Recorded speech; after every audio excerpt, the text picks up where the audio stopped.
خب اینا به سطح کوچک، یعنی مردم قرضدار خود بسازن و اینا را خوش بسازن تا که بتانن اضافه بیشتر کار کنن.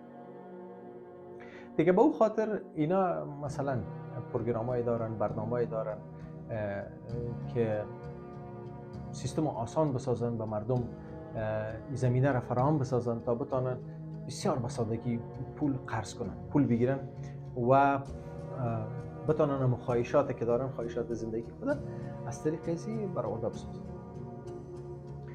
اما پلان اصلی است که سیستم بردهداری را اینا میخواین تطبیق کنن، عملی بسازن، چون این را میگن و این بردهداری عصر جدید میگن.